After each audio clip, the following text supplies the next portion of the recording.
Okay, we have officially sacrificed our pagan offering to the recording gods, so with any luck, this will now actually allow us to record our episode, we hope. If not, I'm going to need many more beers. It's like, we've had... Hopefully the fact that my offering had a scratch isn't going to kill the whole thing. Oh, yeah, exactly. Well, and you know, it's like Leo had the right idea. We're stuck in here inside. Leo just decided to go outside in his backyard. You know, like, just promise me you're not going to jump off any more bridges, dude. This has kind of been getting a little, you know, it's, Goodbye, cool world. Leo! No! Well, I guess that's one way to go viral with the show. Oh, yeah. Better go find some place to dry off. Uh-huh. Oh, I swear. No, we're never going to go viral here. We're kind of plateaued in our reliable, steady, actually wants to think audience. You know, okay, you know. If they're watching me jump off the bridge. Oh, yeah, hey, you know, why not? You know, it's like, but this is what, take 4 trying to get this show going? I knew. You know, as soon as I saw that it was episode 200, I'm like, what's going to go wrong? What, like, anything that can go wrong will go wrong. And so far, it's what's happening. You know, YouTube had errors earlier today. Mr. Bit, for some reason, cannot call in. We don't know what's going on his end. I forgot to put on my Hey, shoes. wait a minute. We may get lucky. Dare we chance it? Marcel just showed up online. Uh-oh.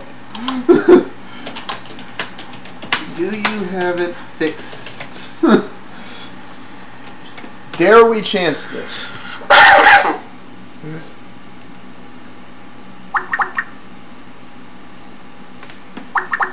I think we chance it.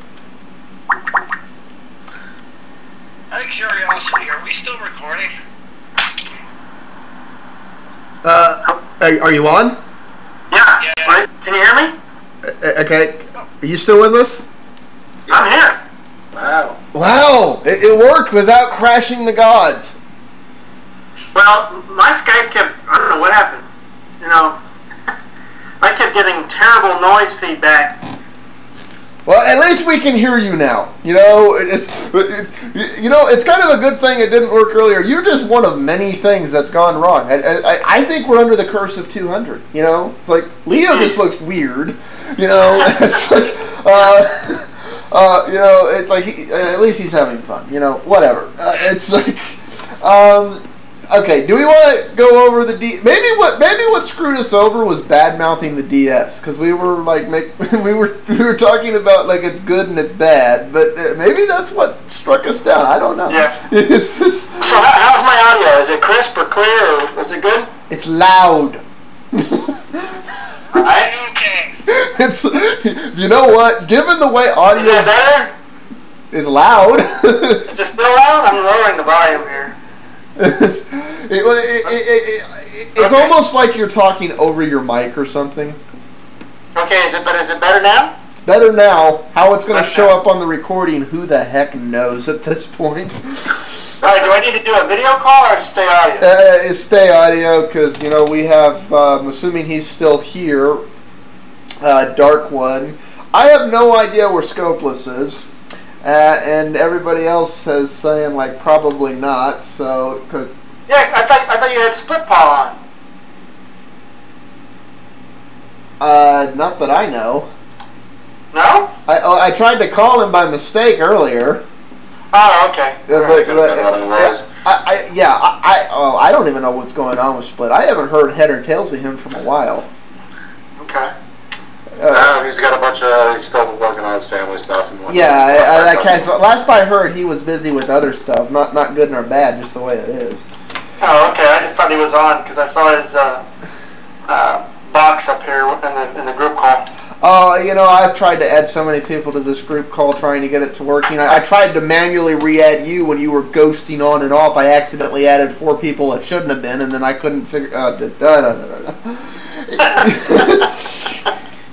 Well, actually, technically, Split is online right now. He's online, but I don't think he's gonna. You can ask him if he wants to. Sure, I don't, but I think he's busy with other stuff. I think he's on.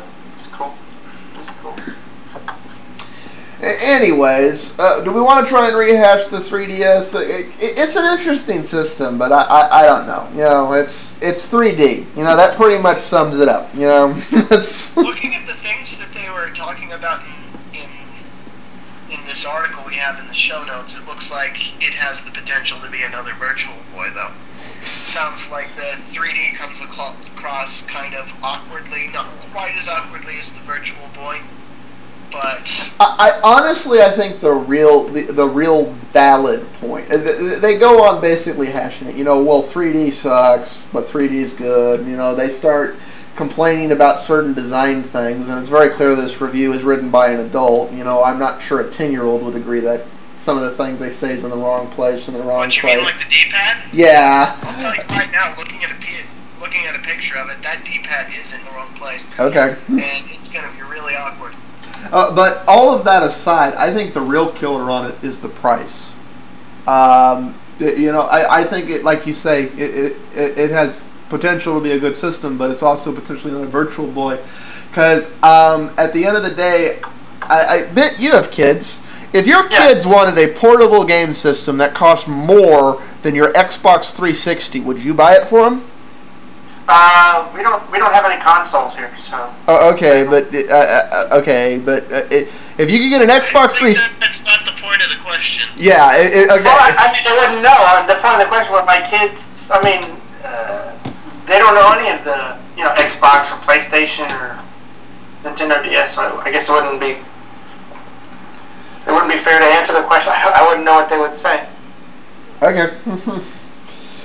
So I think the portable system being 25% more than an Xbox 360, you know, a not bad TV entertainment center game system is a little bit high, you know. Yeah. My wife is not into. She doesn't like the consoles in the house, so. I agree with her. So there's she's not by herself. I agree with her. So yeah. There's no console here. I'm the last person you want to ask about console. Okay. it still looks cheap when they're competing against players like the iPod Touch, though. Yeah. I wonder if that's what they're banking on. That may be what they're banking on. But one of the advantages with something like the iPod Touch is it's not just a game thing. You know, it does other things too, so you can almost kind of sell it to, I hate to say this because I'm going to get nothing but bad stuff, but mom. Because at the end of the day, that is who you have to sell these purchases to. It's like, right. It's mom's house. We all know that.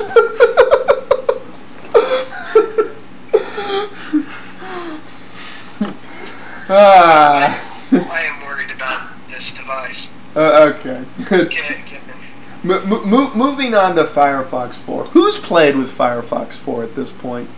I've got it installed on pretty much all my machines, I think. Yeah. Yeah, it's like I've got it on my machines right now. Leo? Nope. Not yet. How dare you? You call yourself an open source person. I call myself a Google fanboy. Ah, so you have the latest version of Chrome. Oh, yeah. Oh, okay. Well, he's not giving much choice in that, seeing how Google force feeds the updates anyway. Yeah, well, and that's actually one of the real things here. You know, the slip-ups on Firefox's side, they've clearly overtaken IE. You know, people are adopting Firefox 4 over IE 9.10 to 1. The conversion rate's much better. You know, there's much more Firefox 4 being downloaded than IE 9. But the point everyone's pointed out, and I think this is a valid point, is the real winner in this is looking like, more likely than not, it's probably going to be Chrome. Because people are just adopting for that. And I don't think, and I mean, I have mixed feelings about that. I'm never going to be a Chrome as my primary browser because I mean, hell, this window I have open for the show notes, I have 1, 2, 3, 4, 5, 6, 7, 8, 9, 10, 11, 12, 13, 14, 15, 16, 17, 18, 19, 20, 21, 22, 23, 24, 25, 26, 27, 28, 29, 2 windows open. 10 more and I could have had the meaning of life, the universe, and everything. But it says you can't open that many tabs in a horizontal tab. I need the tree style add-on, which doesn't exist for Chrome. It's They do have the data version of tree style tabs available for Chrome right now. well, when it's out of beta and it works, I'll think about it. If it's Google developed, it's going to be a long beta. Google didn't develop it. It's a third-party extension by a guy calling himself Vodka. I wonder if it's the same one who worked on the FireFox one. You know, and that's my real complaint about Chrome. It's just the utilitarian plugins are not as developed at this point. If Chrome could fix that shortcoming, I could learn to live without the menu bar. I don't know how well, but I could learn to.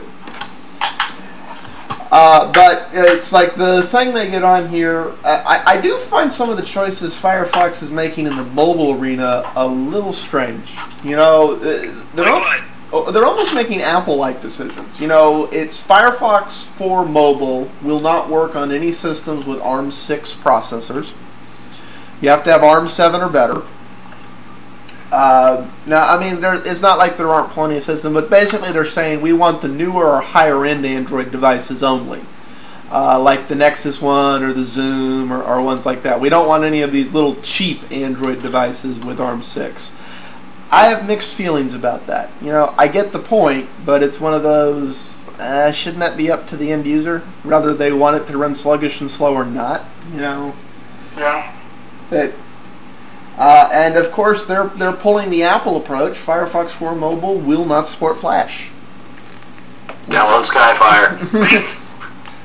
That's amazing. Wow. Yeah, I mean, that's an interesting choice, especially for the Android platform, which one of the things it has going for it right now is it does support Flash.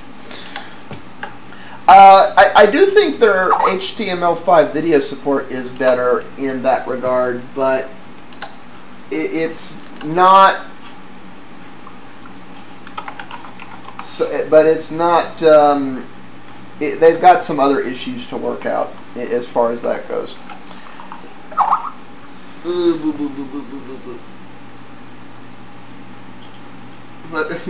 Y'all are having a conversation in the background back there, Matthew. I was wondering why the Skype sound was playing.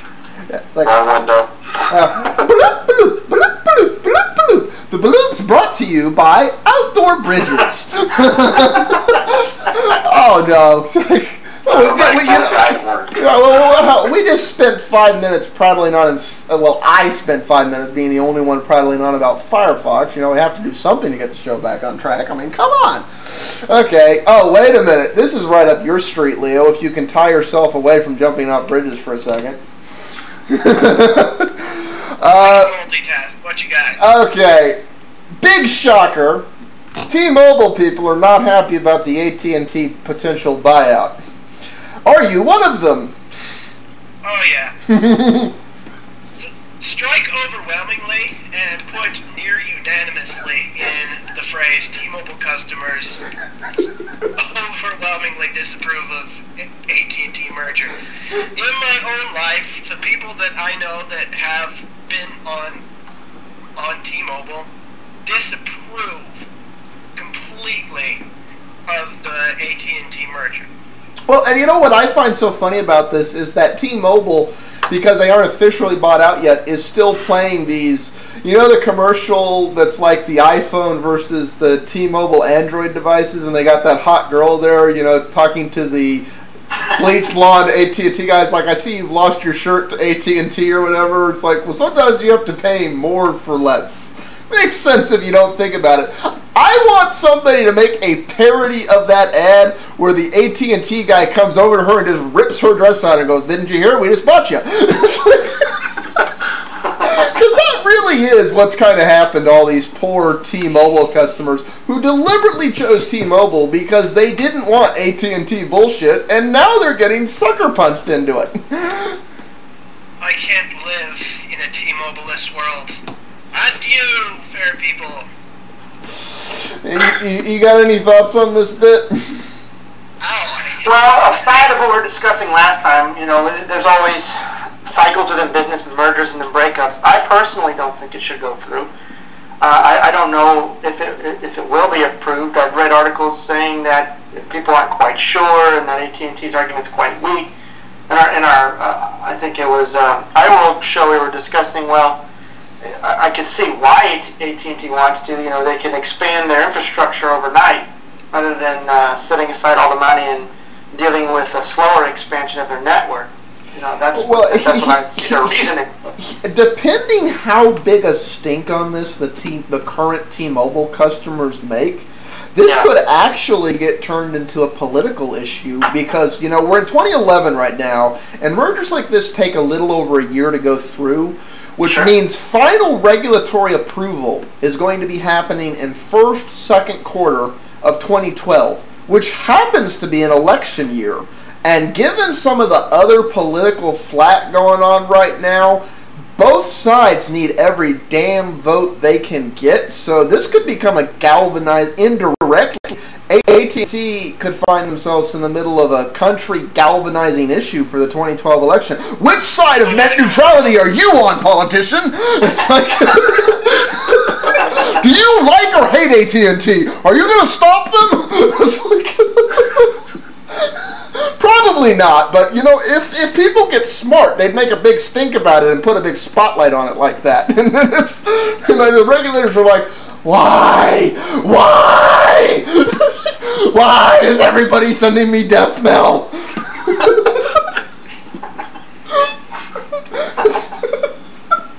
I'm just a regulator. I'm just looking through law precedents. I don't actually make the decisions. Why?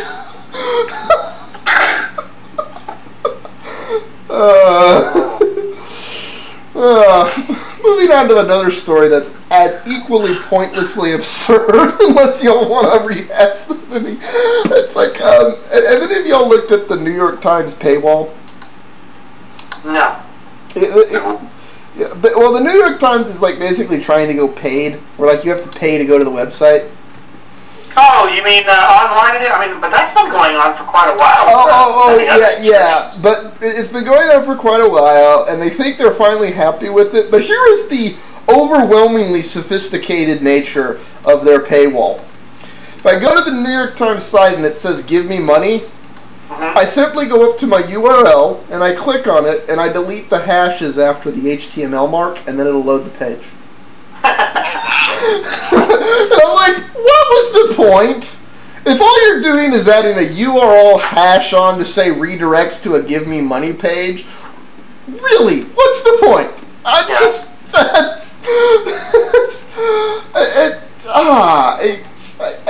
bug that needs to be fixed. Well, you know, honestly, I don't think the New York Times can decide how serious they want to be like this, because one of the reasons the New York Times is still a relevant source at all is because of that website and because a lot of other blogs, stories, and sources cite it, which then helps push it up in the Google rankings.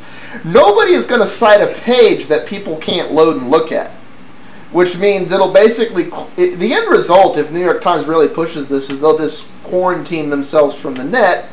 And I guarantee you most of the people who would be willing to pay for the NewYorkTimes.com is not the majority of the people who are using NewYorkTimes.com. And if their Alexa and PPM ranks start going through the floor, who's going to want to pay to advertise on NewYorkTimes.com? I'm just saying, you know, I'm not sure I get their logic here.